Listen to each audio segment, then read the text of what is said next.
Des utilisateurs de la plateforme de revente Vinted achètent des pulls, des t-shirts, des pantalons de piètre qualité à tout petit prix et les revendent bien plus cher. Ce petit haut que j'ai acheté la semaine dernière, au final, je vois que l'étiquette a été coupée. On voit que sur l'autre étiquette, c'est une marque bas de gamme et de fast fashion, on va dire. Acheté dans les 30 € alors qu'il ne vaudrait même pas 6-7 €, quoi.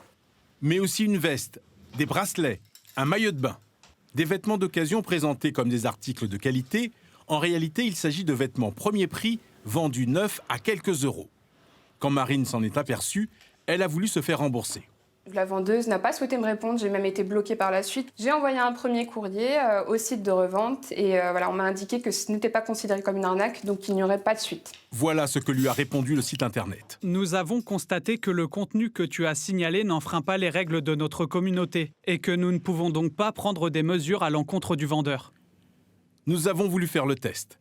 Avec ce haut vendu 25 € sur le site de vente entre particuliers, alors que sur un site chinois bien connu, le même neuf coûte moins de 7 €.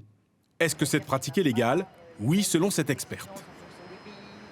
De particulier à particulier, la notion de tromperie du consommateur, elle n'est pas encore couverte par la loi. Donc c'est pas vraiment, en tous les cas, encadré.